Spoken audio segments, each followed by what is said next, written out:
You migrate to a new city alone. No job, no money, no house, just your faith. And within months, you become one of the richest people in the land. But instead of building palaces, you give it all away. To the poor, to the orphans, to the cause of Allah. This isn't a story from a novel. This is the real story of Abdur-Rahman ibn Awf, the Billionaire of Jannah. Abdur-Rahman ibn Awf was among the Ashara Mubashara, the 10 promised paradise by the Prophet. He accepted Islam in its earliest days, even before Dar al-Arqam. That meant he endured persecution and pressure from the Quraysh, but he never wavered. He was known for his honesty, his calm temperament, and his deep devotion to the Prophet, peace be upon him. He left behind his comfort and his wealth in Makkah when he migrated to Medina. And that's where the story really begins. In Medina, the Prophet paired the Muhajirin with the Ansar.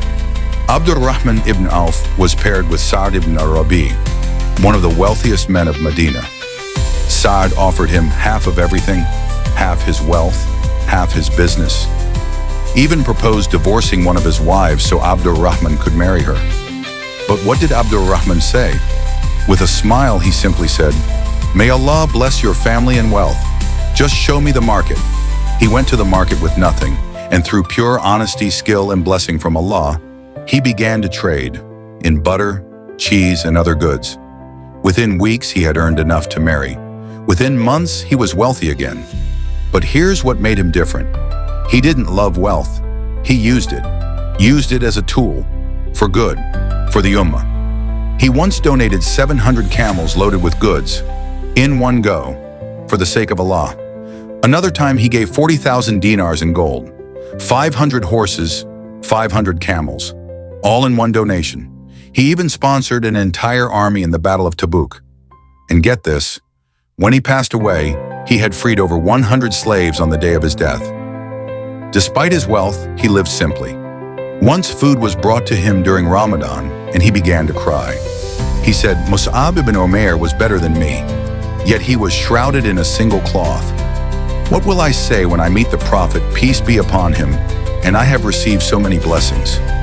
This was a man who walked this earth as if he was a visitor, not building an empire for dunya, but investing in his akhirah. The Prophet loved and trusted him deeply. Once he said, "Abdur-Rahman ibn Awf is among the people of paradise, walking on earth." And during his final illness, the Prophet told his wives, "Treat Abdur-Rahman kindly, for he is among the righteous of my ummah." What greater testimony can a believer receive? Abdur-Rahman ibn Awf left behind a legacy not of gold or palaces, but of impact. He showed us that Islam and success are not enemies, that you can be wealthy and still be humble, that the best use of money is to spend it for the sake of Allah.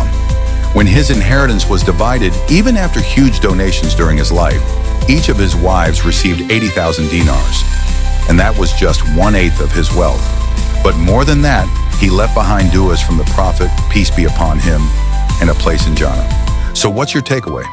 If Allah has given you talent, skill, or wealth, don't just keep it for yourself. Use it. Support your community. Build the ummah. Serve the deen. Because one day you'll stand before Allah, and your house, car, and brand names won't matter. But your sadaqah, your sincerity, and your service will. Be like Abdur-Rahman ibn Awf. Build your Jannah while walking on earth. If this inspired you, share this story and subscribe for more timeless lessons from the lives of the Sahaba.